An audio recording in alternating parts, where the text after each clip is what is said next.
পয়সা হলে অহংকার হয়, ম্যাক্সিমাম 99% মানুষের পয়সা হলে অহংকার হয়, কিন্তু তাই বলে মানুষকে ডিসরেসপেক্ট দেওয়াটা এটা একেবারেই কাম্য নয়। সেটা যারা করে তাদেরকে আমি মানুষ বলে মনে করতে পারি না। যাই হোক, তোমরা আজকে আমার টাইটেল আর থাম্বনেল দেখে এসেছো। আজকে আমি মন্দিরা রিয়াঙ্কা দুজনকে নিয়ে বেশ কিছু কথা বলবো। ইচ্ছে ছিল এই কথাগুলো আরও 2-3 দিন আগে বলবো, বাট আমি বলে উঠতে পারিনি, কারণ নতুন বছর শুরুতেই আমার নিজের যেমন একদম শুরুটা ভালো হয়নি, ঠিক তেমনি আজকে সকালে যে নিউজটা দেখলাম, তোমরা নিশ্চয়ই দেখেছো, দেবলীনা নন্দী, তো সেটা দেখার পর মনটা আরও খারাপ হয়ে গেছে। যদিও আমি এটা নিয়ে একটা ভিডিও করেছি আমার এই ভিডিওর আগে, চাইলে তোমরা দেখতে পারো। আর আমার খারাপ গেছে সেটা হলো গিয়ে 31 ডিসেম্বর রাত থেকে, রাত্রি প্রায় তখন 1টা বাজে, তখন থেকে আমার জ্বর। তো জ্বর ছিল বলে আমি এই কদিন মানে একটাও ভিডিও দিতে পারিনি, ক্যামেরার সামনে আসতে পারিনি। জ্বর মানে জ্বরটা যে প্রচুর ছিল তা নয়, কিন্তু ওই সেই চিকনগুনিয়ার সময় যেমন মানুষের গা হাত পা কামড়াতো, মানে সে মানে অসহ্য মাথা ব্যথা, নিঃশ্বাস নিতে পারছি না, এতটা ভেতরে ঠান্ডা লেগে কোল্ডের জন্য এত সমস্যা হচ্ছিল, যার কারণে আমি ভিডিও করতে পারিনি। যাই হোক, এখন আমি ভালো আছি, তো তোমাদের সামনে এসেছি। আজকে ভিডিও নিয়ে এসেছি মন্দিরা রিয়াঙ্কা দুজনকেই বলবো। তো চলো ভিডিও শুরু করি। তার আগে একটু ইন্ট্রো দিয়ে নিই। Hello my lovely viewers, welcome back to my channel Dimpy lifestyle. বন্ধুরা আমার সাথে থেকো, পাশে থেকো, চ্যানেলটিকে সাবস্ক্রাইব করে লাইক কমেন্ট শেয়ার করে। তোমাদের কাউকে হ্যাপি নিউ ইয়ার বলা হয়নি, আমি যদিও শুধু একটা কমিউনিটি পোস্ট দিয়েছিলাম 31 রাত্রিবেলা, তো এখন বলে দিচ্ছি লেট আপডেট, তারপরেও বলছি happy new year. New year তো সবেই শুরু হলো, তো সারা বছর জুড়েই চলবে। সবাই ভালো থেকো, সুস্থ থেকো, নিজেদের খেয়াল রাখো এবং পরিবারের সবার খেয়াল রাখো। যাই হোক, তো আমি মন্দিরাকে নিয়ে ফার্স্ট অফ অল যেটা বলতে চাই সেটা হলো গিয়ে, দেখো, পয়সা হলে অহংকার হয়, এটা তো ন্যাচারাল, কিন্তু মানুষকে যদি সম্মান দিতে না জানি তাহলে আমি কিসের মানুষ? পয়সা অনেকেই আয় করে, পয়সা আয় করার অনেক সোর্স তো থাকে, কিন্তু তার মানে এই নয় যে আমি নিজেকে বিশাল বড় মাপের একজন হনু মনে করলাম আর আমি অনেক বড় হয়ে গেলাম, এমনটা তো নয়। যাই হোক, মন্দিরা সিমলা ঘোরার ভিডিও তো মোটামুটি সবাই দেখেছে এবং সেখানে যার যা ওপিনিয়ন রাখার রেখেছে, আমিও 2টো ভিডিও করেছিলাম সেটা নিয়ে। সিমলাও গেছিলো হোটেলে মুভি দেখার জন্য, ঘুমানোর জন্য, রিলস করার জন্য, খিচুড়ি ডিম ভাজা খাওয়ার জন্য। বাড়ি এসেই তো খাসির মাংস খেয়েছে, দেখেছে ওখানে পাইনি, বাবা দম বন্ধ হয়ে যাচ্ছিল। যাই হোক, তারপরে আবার কালকে চিকেনও খেয়েছে, মানে সেই ভিডিও আজকে সকালে এসেছে। তো সেখান থেকে গিফট নিয়ে এসেছে, তো গিফট নিয়ে এসেছে, গিফটের ভিডিও দেখে আমার খুব ইচ্ছে ছিল সেদিন ভিডিওটা করার, বাট আমি করতে পারিনি। তো সেইখানে তো তোমাদের কমেন্ট তো দেখেছি, যার যা বলার বলেছো। গিফট মানে ও সিমলা গেছিল শুভ আর অশুভ জিনিসটাকে চিনতে, এতটা মানে বছরে, মানে ওর যা এজ, তাতে ও শুভ অশুভ, কোনটা শুভ কোনটা অশুভ সেই জিনিসটাও চিনতেই পারিনি, জানতেই পারিনি, যেটা কিনা ও সিমলা গিয়ে জানতে পেরেছে। মানে ওখানকার ওই বৈষ্ণোদেবী মন্দির থেকে যেগুলো এনেছে, বলে ওই ভগবান ওকে দর্শন দিয়েছে। আমি একটা কথা মন্দিরাকে বলতে চাই, এই যে ভেতরে এই আমার বিবেক, আমার মন, এটা যদি শুভ না হয়, এটার মধ্যে যদি শুভ চিন্তা না থাকে, তাহলে স্বয়ং ভগবান ওপর থেকে এসে যদি আমার বাড়িতেও ঘরের মধ্যেও বিরাজ করে, তবু পারবে না আমাকে ভালো আর মন্দের ডিফারেন্সটা বোঝাতে, যেটা তোমার মধ্যে একদমই নেই। যাই হোক, তো বিশ্বাস হচ্ছে সব থেকে বড় জিনিস। গিফটের কোনো মূল্য হয় না, কার জন্য কী এনেছে সেটা বড় কথা নয়, বিশ্বাস বড় জিনিস। ওর ওখানে গিয়ে মনে হচ্ছে এটা রাখলে ওর ঘরে নেগেটিভ শক্তি আসবে না, কেউ নেগেটিভিটি করতে চাইলে পরে সেটা তার নিজের মধ্যে ক্যাচ করে নেবে, এটা থাকলে ওর আর্থিক উন্নতি হবে, ওর সংসারের উন্নতি হবে, এক্সেট্রা এক্সেট্রা। ঠিক আছে, বিলিভ করাই যেতে পারে, হ্যাঁ সত্যি কথাটা ঠিক, বিশ্বাসে মিলায় বস্তু তর্কে বহুদূর। আমরা ঈশ্বরে বিশ্বাস করি, তো সেখানেও ভগবানকে বিশ্বাস করে ওগুলো এনেছে, ঠিক আছে, কিন্তু আগে নিজেকে তো পরিষ্কার করতে হবে, নিজেকে তো আগে ক্লিন করতে হবে যে ও কি, ও নিজেকে সবার ওপরে মনে করে, আর মনে করে আমার পয়সা আছে মানে আমি সবাইকে কিনে দিতে পারি, সবাইকে। আমরা নর্মালি কোনো জায়গায় ঘুরতে গেলে এমন কোনো জিনিস আনার চেষ্টা করি যে জিনিসটা ওখানকার ফেমাস, বা এখানে সেটা অ্যাভেলেবেল না, কিংবা অ্যাভেলেবেল হলেও দাম বেশি বা অত ভালো মাপের পাওয়া যায় না। সেখানে যদি কোনো মানে এরকম শীত প্রধান জায়গায় আমরা যাই, সেখান থেকে সাধারণত কী আনি, সবার জন্য কী আনার চেষ্টা করি, যারা মেনলি আমাদের কাছে, তাদের জন্য আমরা আনার চেষ্টা করি ওখানকার শল, ওখানকার চাদর, সোয়েটার, স্টল, এই মানে মানে স্টল না, স্টুল টাইপের যে জিনিসগুলো হয়, এই ধরনের জিনিসগুলো আনার চেষ্টা করি, যেগুলো এখানে হয়তো পাওয়া যায়, অত ভালো পাওয়া যায় না, কিংবা দাম বেশি। যেমন কাশ্মীরের জিনিস তো আর এখানে অ্যাভেলেবেল পাবো না, কাশ্মীরিরা যখন নিয়ে আসে এই উইন্টারে তখন পাওয়া যায় কিছু কিছু জিনিস, কিন্তু ওখানে গেলে মানুষ কি ওই ধরনের জিনিসই আনার চেষ্টা করে। তো সেখানে দেখলাম সোমনাথ মন্দিরাকে গিফট করেছে একটা মানে ঠান্ডায় পরার জন্য একটা চুড়িদার পিস, যেটা কিনা শলের যতদূর আমার মনে হলো, তো সেটা গিফট করেছে, ওর হাজব্যান্ডকে গিফট করেছে। তো ওর তো পয়সার অভাব নেই, ও মানুষকে মানে এই নরবরে সম্পর্ক যেগুলো কিনা ওয়াইটি থেকে হয় হয়, সেখানে গোল্ড, সেখানে সিলভার, এরকম বহু কিছু গিফট করে। সেইখানে ননদের জন্য একটা ওই ধরনের জিনিস আনা যেত, আর একটু কম দামেও আনা যেত, ওটার দামটা রেঞ্জটা বেশি, তো আনা যেত, আনেনি, যাই হোক সেটা ওর নিজস্ব চয়েস। কি এনেছে, ওই ঘরে লাগানোর একটা জিনিস, কি রিং। আর ননদ সব থেকে খারাপ লাগলো, ননদের জন্য না এনেছে ননদের ছেলেটার জন্য মানে ওই পেন্সিল, খেলনা, মানে এই ধরনের জিনিস, আর একটা ক্যাপ এনেছে। এগুলো না এনে একটা সোয়েটার তো আনতে পারতো। নিজের মেয়ের জন্যও আনেনি, নিজের মেয়েটার জন্য মানে চয়েসটাই নেই, মানে পয়সাই হয়েছে, ভেতরে অ্যাকচুয়ালি কোনো রকম কোনো ধরনের কালচার, শিক্ষা কোনোটাই তো নেই। যাই হোক, শাশুড়ি মায়ের জন্য একটা শল এনেছে দেখলাম, সেটা খুব ভালো কথা। শ্বশুরের জন্য একটা মানে টুপি এনেছে, ঠিক আছে। মায়ের জন্য একটা শাল এনেছে, এটাও খুব ভালো জিনিস এনেছে। শ্বশুরের জন্য একটা সোয়েটার আনতেই পারতো, না এনেছে, ঠিক আছে, সবার জন্য আনা সম্ভব নয়, তবে আমাদের ছেলের জন্য আনতে পারতো। এটা আমার পার্সোনালি মনে হচ্ছে। কোথাও আমরা ঘুরতে গেলে চাবির রিং আমরা কিনি, কারণ এরকম অনেক মানুষ থাকে, সবাইকে তো মানে দামি দামি জিনিস দেওয়া সম্ভব না। যদি আমাকে 30 জনকে দিতে হয়, 30 জনকে দেওয়া পসিবল নয়। আমরা শুধুমাত্র খুব কাছের মানুষদের জন্য ভালো ভালো কিছু আনি, আর চাবি রিং ঠিক বা এরকম কিছু জিনিস আনি, যেগুলো মোটামুটি পরিচিত, যাদের সাথে দেখা সাক্ষাৎ হয় তাদেরকে দিতে পারি, যে এই জায়গার স্মৃতি। এরকম আমরা অনেক গিফট পাই, তো আমরাও কোথাও গেলে আনি, সেগুলো ঠিক আছে, এনেছে, সব ঠিক আছে।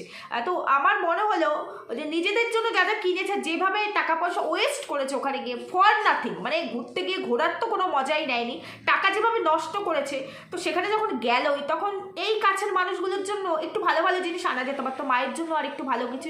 যাই হোক, সেটা ওর নিজের মানে কাছের লোক, তো ও যেটা ভালো বুঝেছে সেটাই এনেছে, সেটা কথা না।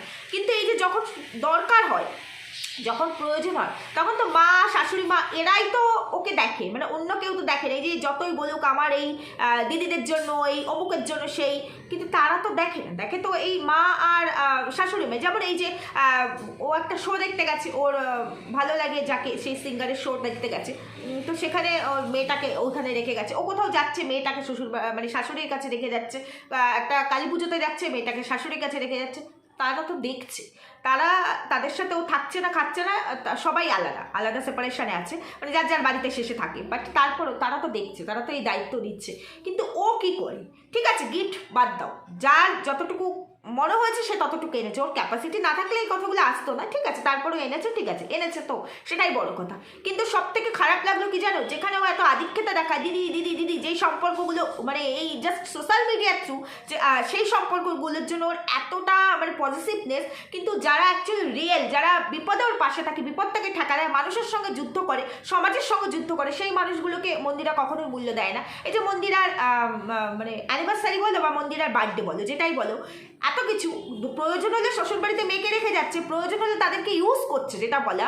অথচ দেখো অ্যানিভার্সারি গেল, বার্থডে গেল, শ্বশুরবাড়িতে গিয়ে একটা প্রণাম, মানে শাশুড়ির বা শ্বশুরের পায়ে একটা প্রণাম দিতে দেখলাম না। হ্যাঁ, বার্থডেতে মায়ের বাড়িতে গেছিলো, মায়ের বাড়িতে গিয়ে খাওয়া দাওয়া করলো, মাকেও একটা প্রণাম দিতে আমি দেখিনি।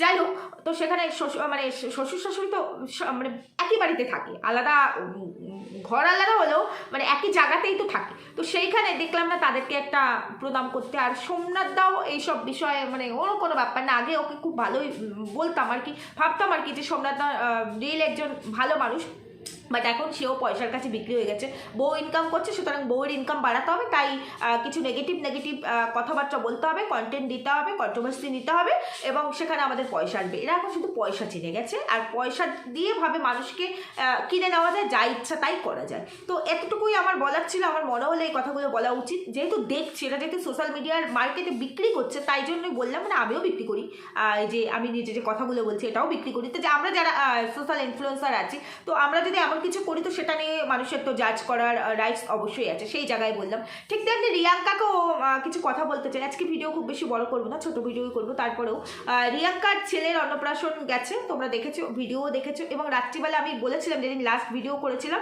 যে মল্লিকা কেন আসেনি, নিশ্চয়ই রাতের ভিডিও হয়তো দেখা যাবে, নাও দেখা যেতে পারে, তো সেখানে আর দেখা যায়নি। এবং সব থেকে আশ্চর্যের হলো রিয়াঙ্কার কোনো রিলেটিভস সেভাবে ছিল না, কোনো রিলেটিভসই ছিল না, মানে কি এত বড় অনুষ্ঠান একটা করলো ঠিকই, কিন্তু ওর কোনো অনুষ্ঠানে আমি ওর সেরকম কোনো রিলেটিভস দেখি না। আর কথায় কথায় এসআইআর ওর দিদিরা আসতে পারেনি, রাত্রিবেলা অনুষ্ঠান, সারাদিন না আসতে পেরেছে, দিদিও বিশাল দূরে থাকে না যে আসতে পারবে না, দিদির ছেলেটাকেও পাঠায়নি, ইভেন রাত্রিবেলাও কি দিদি জামাইবাবু আসতে পারেনি রিয়াঙ্কার বাড়িতে, এটাই আমার প্রশ্ন, রাত্রিবেলাও কি আসতে পারেনি? তো এখান থেকেই বোঝা যায় এদের সাথে সম্পর্কটা ঠিক কেমন, মানে কতটা ভালো। দেখো শ্বশুরবাড়ি মেয়েদের জন্য কমফোর্টেবল জোন হয় না, সেটা ওদের বলে নয়, তোমার আমার কারোর জন্যই নয়। তাই বলে আমাদের কোনো অকেশন হলে আমি হলপ করে দেখিয়ে দিতে পারবো যে আমাদের সঙ্গে এরকম নয়, আমরাও একসঙ্গে থাকি না। যদি এতটাই ভালো সম্পর্ক হতো, কমফোর্ট জোন হতো, তাহলে আমিও ভাড়া বাড়ি থাকতাম না, তাহলে আমরাও সবাই একসাথে শ্বশুরবাড়িতেই থাকতাম। সেটা পসিবল নয় বলেই তো ভাড়া বাড়ি থাকি। কিন্তু তার মানে এই নয় যে সম্পর্কই নেই। আমার কর্তব্য, আমার যেটা ডিউটি আমি করবই। তুমি খারাপ বলে আমি খারাপ হতে পারি না। একটা কথা আছে তো, কুকুর মানুষকে কামড়ায়, মানুষ কি কুকুরকে কামড়ায়? একদমই তো নয়। তা আমি তো মানুষ, তুমি খারাপ করছো বলে আমি যদি তোমার সঙ্গে সেম করি, তাহলে তোমার আর আমার মধ্যে ডিফারেন্স নেই। তাহলে কেউ যদি আমাকে খারাপ চোখে দেখে বা আমার সাথে খারাপ ব্যবহার করে, আমি তার সঙ্গে খারাপ ব্যবহার করবো না, কখনোই নয়। হ্যাঁ, আমি মনে রাখবো, আমি ডেফিনেটলি মনে রাখবো, এবং যেখানে যতটুকু উত্তর দেওয়ার দেবো, কিন্তু তোমার ভাষাতেই তোমাকে উত্তর দিতে পারবো না, কারণ ওটা আমার শিক্ষা না। এটা আমি আমার নিজেরটুকু বললাম, আমি যেটা করি সেটুকু বললাম। আমার মনে হয় প্রত্যেকেরই সেইভাবে চলা উচিত। তো এই সব থেকে বেশি আশ্চর্য লাগলো একটা জায়গায়, রিয়াঙ্কাকে দেখলাম আমি, ওর যেদিন ওই অন্নপ্রাশনের ভিডিও দিয়েছিল আর কি, রাতের ভিডিও, সেখানে একজন কমেন্ট করেছিল যে তোমার শ্বশুর শাশুড়িকে তো দেখলাম না, যত কিছুই বলো মানে দাদু ঠাকুমা ছাড়া কিন্তু এটা ইনকমপ্লিট। তো সেখানে রিয়াঙ্কা উত্তর দিয়েছে এইভাবে যে ওটা তোমাদের মনে হতে পারে, আমাদের কাছে মনে হচ্ছে না। আছে তো আমার ছেলের জন্য ওর বাবা মা সবার জন্য থাকে, তাহলে তোমার স্বামীর জন্য তো তার বাবা মা আছে। তার বাবা মা হয়তো খারাপ ব্যবহার করেছে, তুমি বৌমা হিসাবে কতটা ভালো কাজ করেছো, তাহলে তুমি আর সে তো আলাদা নাও। তুমি আর তারা তো মানে কোনো ডিফারেন্স নেই। এটা যদি আজকে তার বাবা মানে তোমার হাজব্যান্ডের বাবা মা না হয়ে যদি তোমার নিজের বাবা মা হতো, তখনও কি সেমভাবে কথাটা বলতে? তখনও কি সেমভাবে ব্যাপারটাকে ভাবতে? ঠিক আছে, কোনো সমস্যা হয়েছে, সম্পর্ক নেই, আসেনি, যায়নি, যাই হোক না কেন, উত্তরটাই এইভাবে দিতেই হবে। মানে ওই যে পয়সা হলে অহংকার হয়ে যায়, রিয়াঙ্কা যখন ছিল না তখন মানুষের কাছে হাত জোর করে করে ভিক্ষাও চাইতে পেরেছে। আজকে একটু পয়সার মুখ দেখে মনে করছে এগুলো তো আমাদের জীবনে কোনোদিন আসতোই না। যদি এই সোশ্যাল মিডিয়া না থাকতো, কত মানুষের জীবনে যে কী হতো আমি তাই ভাবি।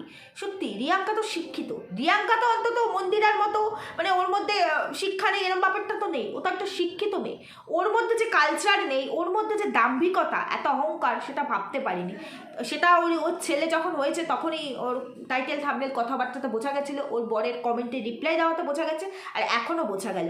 উত্তরটা এইভাবে না দিলেই হতো, উত্তরটা এইভাবে দিলেও হতো যে হ্যাঁ অনেক কিছু আমরা ভাবি, বাট সব পরিস্থিতি তো আমাদের হাতে থাকে না। আমি হলে তো উত্তরটা এইভাবে দিতাম যে হলে তো ভালো হতো, দাদু ঠাকুমা থাকলে ভালো হতো, কিন্তু পরিস্থিতি সবসময় তো আমাদের হাতে থাকে না। বাস হয়ে যেত, মানুষও ঠিকঠাক বুঝতো, আর ওকেও কেউ এইভাবে জাজ করতো না। আমার প্রচণ্ড খারাপ লেগেছে ওর ওইভাবে ট্যারা, ওর এমনিতেও ওদের স্বভাব ট্যারা উত্তর দেয়, এই ট্যারা উত্তর দেওয়াটা আমার খুব খারাপ লেগেছে।